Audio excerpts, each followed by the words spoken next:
Assalamualaikum warahmatullahi wabarakatuh. Perkenalkan, nama saya Dejeng Nurul Fatihah dari kelas D angkatan 2022, program studi bimbingan dan konseling, jurusan Psikologi Pendidikan dan Bimbingan, NIM 220404502016, Fakultas Ilmu Pendidikan Universitas Negeri Makassar.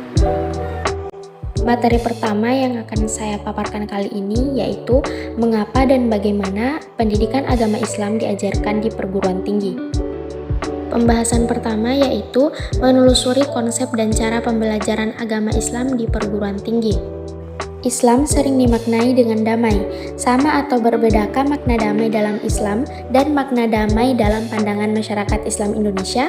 Terakhir, pandangan tentang substansi materi dan pendekatan pembelajaran pendidikan agama Islam di perguruan tinggi, kita dapat meringkas menjadi dua pendapat. Pendapat pertama menyatakan pembelajaran pendidikan agama Islam di perguruan tinggi perlu kaya dengan substansi.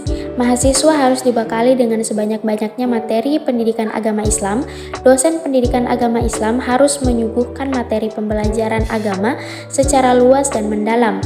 Pendapat kedua menyatakan pembelajaran pendidikan agama Islam di perguruan tinggi perlu kaya dengan proses. Mahasiswa tidak perlu dibekali materi keagamaan yang banyak. Dosen pendidikan agama Islam cukup menyuguhkan substansi materi yang paling dasar dan inti saja. Adapun pengembangannya diserahkan untuk digali oleh mahasiswa. Oleh karena itu, yang terpenting bagi dosen pendidikan agama Islam adalah memberikan keterampilan kepada mahasiswa tentang cara-cara atau pendekatan yang paling tepat untuk memahami dan mengimplementasikan ajaran agama. Pembahasan yang kedua, menggali sumber psikologis, sosial budaya, historis, dan yuridis tentang perlunya pembelajaran pendidikan agama Islam di perguruan tinggi dan model pendekatan metode pembelajaran pendidikan agama di perguruan tinggi. Yang pertama, menggali sumber psikologis tentang perlunya pembelajaran pendidikan agama Islam di perguruan tinggi. Secara ringkas, terdapat dua pandangan yang berbeda mengenai pendidikan agama Islam di perguruan tinggi. Pendapat pertama menyatakan pendidikan agama Islam perlu diajarkan di perguruan tinggi. Alasannya, negara wajib menjaga keberagamaan para warganya, termasuk menjaga keberagamaan para mahasiswa yang sedang belajar di perguruan tinggi. Pendapat kedua menyatakan pendidikan agama Islam tidak perlu diajarkan di perguruan tinggi. Alasannya, agama merupakan urusan pribadi, keluarga, dan institusi keagamaan seperti masjid, pesantren, dan organisasi keagamaan. Negara tidak perlu ikut campur dalam urusan agama. Secara psikologis pula, pada dasarnya manusia suka bertaubat, yakni meninggalkan perbuatan keji dan maksiat, lalu memilih jalan taat. Ada juga penganut suatu agama yang berpindah ke agama lain, juga penganut suatu mazhab pindah ke mazhab lain. Fenomena seperti ini dikenal dengan istilah konversi agama. Terjadinya konversi ini secara teoritis karena ada faktor-faktor yang mempengaruhinya, terutama pendidikan agama. Yang kedua, menggali sumber sosial budaya tentang perlunya pembelajaran pendidikan agama Islam di perguruan tinggi. Masyarakat Muslim umumnya menghendaki perguruan tinggi di Indonesia sejalan dengan budaya bangsa yang religius. Masyarakat tidak mengharapkan perguruan tinggi sebagai menara gading yang jauh dari kehidupan masyarakat. Budaya beragama dalam masyarakat harus merembes juga ke dalam lingkungan perguruan tinggi, yang berarti pendidikan agama juga menjadi kajian di lingkungan perguruan tinggi. Yang ketiga, menggali sumber historis tentang perlunya pembelajaran pendidikan agama Islam di perguruan tinggi. Pengaruh ulama dan tokoh-tokoh muslim menjadi menguat pada saat pergantian rezim pada Orde Lama ke Orde Baru. Para wakil rakyat di Majelis Permusyawaratan Rakyat Sementara tahun 1966 berhasil memasukkan pendidikan agama ke dalam kurikulum nasional. MPRS tahun 1966 menetapkan bahwa pendidikan agama wajib diajarkan di sekolah-sekolah pemerintah mulai jenjang pendidikan dasar hingga perguruan tinggi. Sepanjang tahun 1966 sampai 1983, pendidikan agama diajarkan secara beragam di berbagai perguruan tinggi negeri. Yang keempat, menggali sumber yuridis tentang perlunya pembelajaran pendidikan agama Islam di perguruan tinggi. Eksistensi mata kuliah pendidikan agama Islam di perguruan tinggi memiliki landasan filosofis dan yuridis yang sangat kuat. Landasan filosofis pendidikan agama Islam berpijak pada Pancasila, terutama sila pertama, yakni ketuhanan yang Maha Esa. Adapun secara yuridis berpijak pada ketentuan perundang-undangan yang berlaku. Terdapat dua macam pendekatan dalam model pendekatan atau metode pembelajaran pendidikan agama Islam di perguruan tinggi, yaitu yang pertama, pendidikan substansi ajaran. Pendekatan substansi secara garis besarnya terdiri dari 3 pendekatan, yakni kajian Al-Quran dan sejarah Islam, kajian disiplin ilmu dan isi atau ajaran, dan kajian implementasi kaidah 5. Yang kedua, pendekatan proses pembelajaran agama. Secara garis besarnya terdiri dari 3 pendekatan, yakni studi atau kaidah 5, Qawaid al-Khams, metode topologi agama, dan studi tematik Al-Quran dan Al-Quran digital.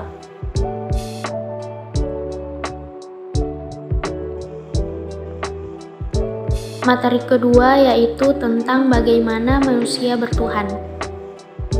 Pembahasan yang pertama tentang konsep spiritualitas sebagai landasan kebertuhanan. Spiritual adalah dasar bagi tumbuhnya harga diri, nilai-nilai, moral, dan rasa memiliki. Spiritualitas memberi arah dan arti pada kehidupan. Spiritualitas adalah kepercayaan akan adanya kekuatan non-fisik yang lebih besar daripada kekuatan diri kita, suatu kesadaran yang menghubungkan kita langsung kepada Tuhan atau sesuatu unsur yang kita namakan sebagai sumber keberadaan kita. Pemahaman ini menunjukkan bahwa sebenarnya spiritualitas adalah potensi batin manusia sebagai potensi yang memberikan dorongan bagi manusia untuk melakukan kebajikan. Dengan demikian, tidak mengherankan bila spiritualitas ini senantiasa diposisikan sebagai nilai utama dalam setiap ajaran agama. Manusia membutuhkan spiritualitas untuk mengembalikan dan mempertahankan keyakinan, menjalin hubungan baik dengan Allah, serta mencapai kehidupan yang lebih bermakna. Setiap orang mempunyai tingkat spiritualitas yang berbeda-beda. Ada kalanya seseorang mengalami peningkatan dan penurunan spiritualitas. Ketika seseorang mengalami tingkat spiritualitas yang tinggi di dalam dirinya, maka mereka akan merasakan ketenangan jiwa, yaitu mampu menyelesaikan diri dalam berbagai keadaan, terhindar dari penyakit hati atau kejiwaan, mampu menghadapi setiap masalah, serta dapat memanfaatkan potensi yang ada dalam dirinya dengan sebaik-baiknya. Sebaliknya, ketika tingkat spiritualitas seseorang menurun, maka akan menimbulkan kehampaan hati, yaitu ketidakingatan akan tujuan hidup yang benar, dan biasanya akan menimbulkan sifat-sifat yang negatif. Manfaat dari segi psikologi spiritual dapat memberikan dukungan pada penyakit mental dan membantu individu untuk usia lanjut dalam memaknai dan membangun harapan terhadap kematian, dan dapat berpengaruh pada status kesehatan fisik individu produktif, proses diet, perilaku seksual, dan dapat membentuk perilaku hidup yang sehat. Yang pertama, perspektif psikologis. Ketuhanan manusia dalam perspektif psikologi agama Islam merupakan konsep keyakinan, sikap jiwa, dan penyerahan diri kepada Allah Subhanahu wa Ta'ala. Selanjutnya, permasalahan-permasalahan yang berkaitan dengan hal-hal tersebut, yaitu yang pertama, iman. Iman memiliki pengertian keyakinan yang kuat, Zat yang Maha Kuasa. Yang kedua, akhlak mulia. Ibnu Katsir dalam Farik Qasim Anus menjelaskan bahwa akhlak memiliki arti dien, tabiat, dan sifat. Akhlak mulia itu bisa lahir dalam bentuk tawadu, wara, ikhlas, sabar, dan juga syukur. Dan yang ketiga, tawakal. Tawakal adalah bersandar kepada Allah dan segala hal. Yang kedua yaitu perspektif sosiologis. Jadi, dalam perspektif sosiologi, sebenarnya agama adalah ciptaan manusia. Lebih jauh lagi, sebetulnya manusia menciptakan Tuhan bagi kepentingannya sendiri, yaitu untuk mengatasi ketidakpastian, ketidakmampuannya, dan keterbatasannya. Yang ketiga, perspektif filosofis. Pemaparan pertama mengenai konsep Tuhan dari filsafat teisme disampaikan oleh Samuel Vincenzo. Secara sederhana, maka yang disebut dengan teisme adalah kepercayaan terhadap Tuhan. Penjelasan mengenai konsep Tuhan akan berbeda-beda. Hal ini bergantung dari pendekatan yang digunakan, apakah melalui pendekatan teis atau non-teis. Dan yang keempat yaitu perspektif teologis. Dalam perspektif teologi, agama dipandang sebagai sesuatu yang dimulai dari atas atau dari Tuhan sendiri melalui wahyunya. Sisi spiritual harus memainkan peran utama dalam kehidupan manusia, sehingga ia mampu merasakan kehadiran Tuhan dalam setiap gerak dan sikapnya. Apabila manusia telah mampu mengasah spiritualitasnya, sehingga ia dapat merasakan kehadiran Tuhan, maka ia akan dapat melihat segala sesuatu dengan visi Tuhan. Visi ilahi inilah yang saat ini dibutuhkan oleh umat manusia, sehingga setiap tindak tunduk dan sikap perilaku manusia didasari dengan semangat kecintaan kepada Tuhan sebagai manifestasi kebenaran universal dan pengabdian serta pelayanan kepada sesama ciptaan Tuhan.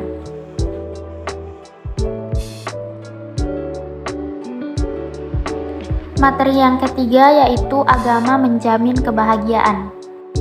Menurut Al-Alusi, bahagia adalah perasaan senang dan gembira karena bisa mencapai atau mendapatkan hal yang diinginkan. Pendapat lain menyatakan bahwa bahagia adalah tetap dalam kebaikan atau masuk ke dalam kesenangan dan kesuksesan. Contohnya seperti mendapatkan beasiswa, mendapatkan nilai yang bagus, dan sebagainya. Namun berbeda dengan Ibnul Qayyim Al-Jauziyah, ia berpendapat bahwa bahagia adalah perasaan senang dan tentram karena hati rehat dan berfungsi baik, sehingga bisa berhubungan dengan Tuhan pemilik kebahagiaan. Jika manusia hidup tidak sesuai empat dengan fitrahnya, maka manusia tidak akan mendapatkan kesenangan, ketentraman, kenyamanan, dan keamanan. Ujungnya tidak ada kebahagiaan. Jika hidup beragama itu adalah fitrah, maka karena itu manusia merasakan nikmat, nyaman, aman, dan tenang. Sedangkan apabila hidup tanpa agama, manusia akan mengalami ketidaktenangan, ketidaknyamanan, dan ketidaktentraman yang pada ujungnya ia hidup dengan ketidakbahagiaan. Oleh karena itu, bahagia adalah menjalani hidup dengan sesuai dengan fitrah yang telah diberikan Allah kepada manusia. Yang pertama, argumen psikologis kebutuhan manusia terhadap agama. Sebagai makhluk rohani, manusia membutuhkan ketenangan jiwa, ketentraman hati, dan kebahagiaan rohani. Kebahagiaan rohani akan didapatkan apabila manusia dekat dengan sang pemilik kebahagiaan tersebut. Dan syarat untuk dekat dengan sang pencipta adalah dengan cara mensucikan hati dari segala kotoran dan sifat-sifat yang jelek. Yang kedua, argumen sosiologi kebutuhan manusia terhadap Tuhan.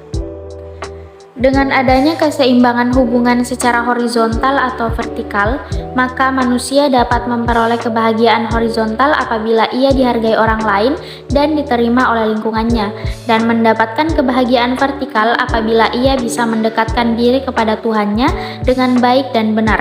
Kemudian dengan memposisikan diri dengan kedua hubungan tersebut, maka manusia akan meraih kebahagiaan lahir dan batin serta rohani dan jasmani.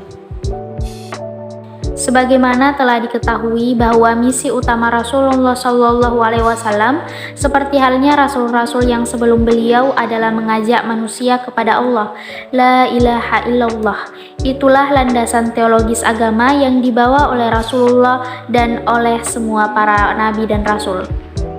Tauhidullah membebaskan manusia dari tahayul, khurafat, mitos, dan bid'ah. Tauhidullah menempatkan manusia pada tempat yang bermartabat, tidak menghambakan diri kepada makhluk yang lebih rendah derajatnya daripada manusia. Manusia adalah makhluk yang paling mulia dan paling sempurna dibanding dengan makhluk-makhluk Allah yang lain. Itulah sebabnya Allah memberikan amanah dan khilafah kepada manusia. Manusia adalah roh alam. Allah menciptakan alam karena Allah menciptakan manusia sempurna. Jiwa tauhid adalah modal dasar hidup yang dapat mengantar manusia menuju keselamatan dan kesejahteraan. Sungguh, jiwa tauhid penting. Allah Subhanahu wa Ta'ala sebagai Rabb telah menanamkan jiwa tauhid ini kepada seluruh manusia dari semenjak mereka berada di alam arwah. Supaya jiwa tauhid berkembang, maka Allah mengutus para rasul dan tugas utamanya yaitu menyirami jiwa tauhid agar tumbuh dan berkembang sehingga menghasilkan buah yang lebat, yaitu amal soleh.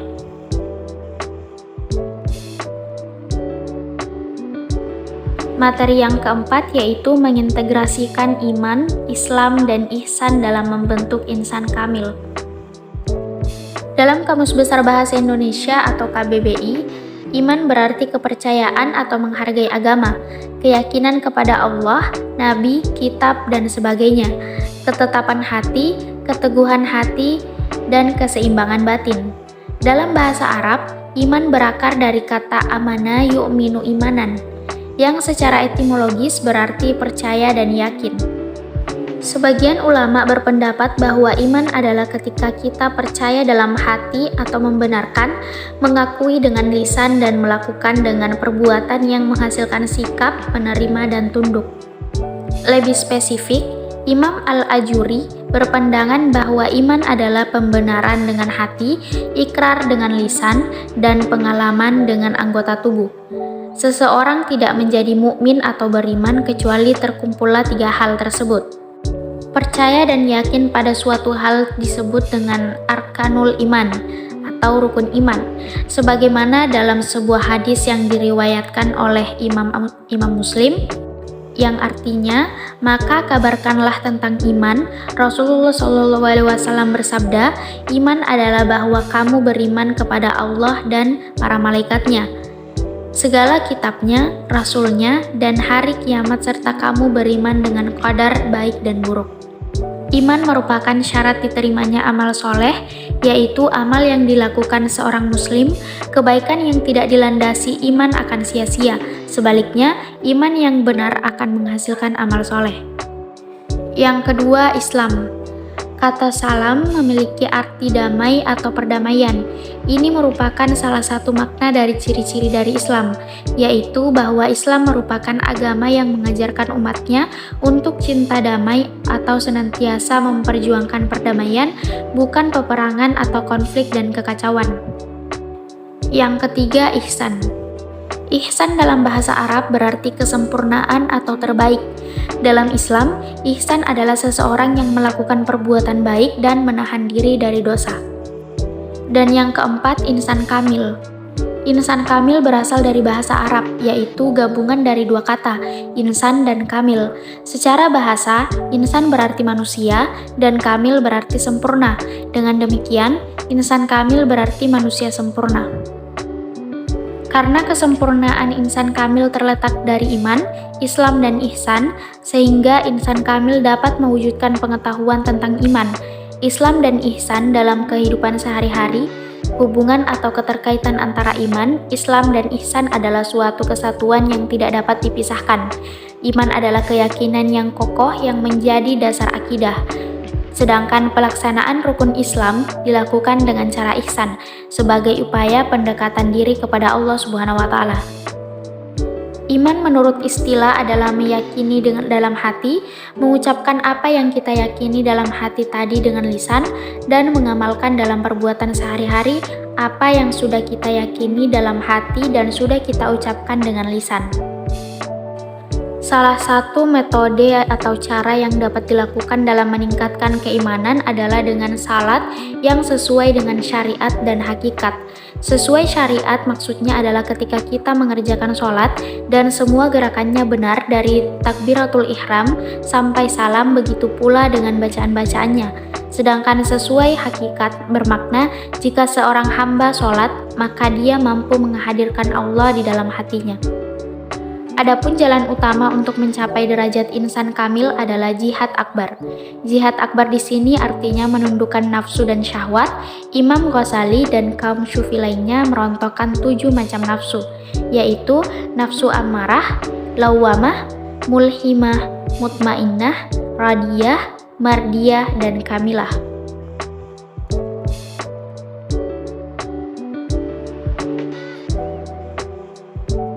Dan materi terakhir yaitu bagaimana membangun paradigma Qur'ani.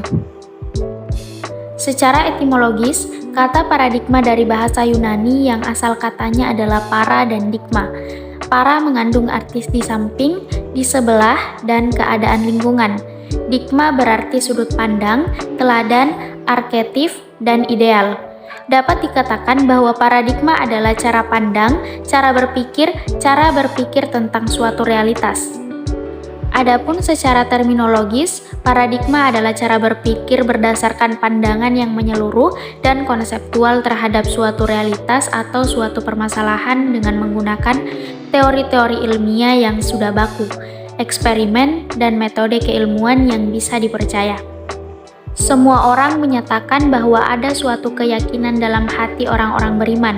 Al-Quran mengandung gagasan yang sempurna mengenai kehidupan. Al-Quran mengandung suatu gagasan murni yang bersifat metahistoris. Menurut Kunto Wijoyo tahun 2008, Al-Quran sesungguhnya menyediakan kemungkinan yang sangat besar untuk dijadikan cara berpikir. Pengembangan eksperimen-eksperimen ilmu pengetahuan berdasarkan paradigma Al-Quran jelas akan memperkaya khazanah ilmu pengetahuan umat manusia. Kegiatan itu mungkin bahkan tentu saja akan menjadi rambahan baru bagi munculnya ilmu-ilmu pengetahuan alternatif.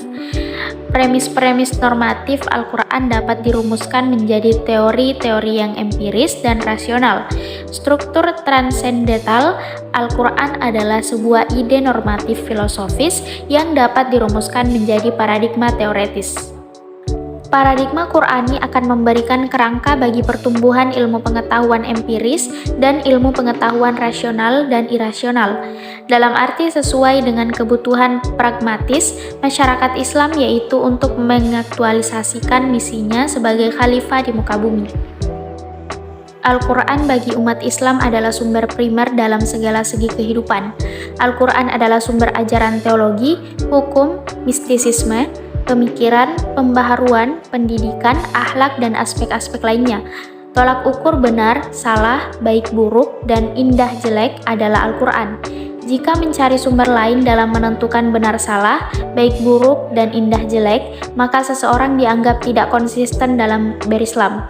Suatu sikap hipokrit yang dalam pandangan Al-Quran termasuk sikap tidak terpuji. Yusuf Al-Qardawi menjelaskan bahwa tujuan diturunkan Al-Quran paling tidak ada 7 macam, yaitu meluruskan akidah manusia, meneguhkan kemuliaan manusia dan hak-hak asasi manusia, mengarahkan manusia untuk beribadah secara baik dan benar kepada Allah, mengajak manusia untuk menyucikan rohani, membangun rumah tangga yang sakinah dan menempatkan posisi terhormat bagi perempuan, membangun umat menjadi saksi atas kemanusiaan, mengajak manusia agar saling menolong. Untuk menggali sumber historis, filosofis, psikologis, sosiologis, dan pedagogis tentang paradigma Qur'ani yang membawa kemajuan dan kemodernan pada zaman silam, Anda dapat mempelajari cara-cara untuk mencapai kemajuan pada zaman keemasan Islam, dan mempelajari peran Al-Quran dalam mewujudkan kemajuan itu. Dalam sejarah peradaban Islam ada suatu masa yang disebut masa keemasan Islam. Disebut masa keemasan Islam karena umat Islam berada dalam puncak kemajuan dalam berbagai aspek kehidupannya: ideologi, politik, sosial budaya, ekonomi, ilmu pengetahuan dan teknologi, pertahanan dan keamanan. Karena kemajuan itu pula, maka dunia Islam menjadi pusat peradaban, dan dunia Islam menjadi superpower dalam ekonomi dan politik. Ekspansi dakwah Islam semakin meluas dan diterima oleh belahan seluruh dunia ketika Islam datang. Al-Quran pada saat itu bukan hanya dijadikan sebagai sumber ajaran, tetapi juga menjadi paradigma dalam pengembangan iptek, pengembangan budaya, bahkan Al-Quran dihadirkan untuk mengatasi dan menghadapi berbagai problem kehidupan umat Islam saat itu. Pada zaman keemasan Islam, Al-Quran dijadikan sebagai paradigma dalam segala aspek kehidupan dan Rasulullah SAW. Pendapat yang pernah disampaikan oleh Shakib Arselan dalam bukunya Limaza ta'akharal muslimuna wa taqaddama ghairuhum, artinya, mengapa umat Islam mundur sedangkan non-Islam maju? Justru karena mereka meninggalkan ajarannya. Sejalan dengan pemikiran Arselan tersebut, para pembaharu sepakat bahwa untuk kemajuan Islam, umat Islam harus berkomitmen terhadap ajarannya. Mustahil mereka dapat maju kalau mereka meninggalkan ajarannya. Adapun ajaran dimaksud adalah ajaran murni al-Islam, sebagaimana yang tercantum dalam Al-Quran dan Sunnah, bukan ajaran-ajaran yang bersumber dari budaya selain Al-Quran dan Sunnah. Tidak sedikit orang berpandangan bahwa untuk maju, justru mereka harus meninggalkan ajaran agama mereka, sehingga mereka harus mengembangkan budaya sekuler dalam segala segi kehidupan.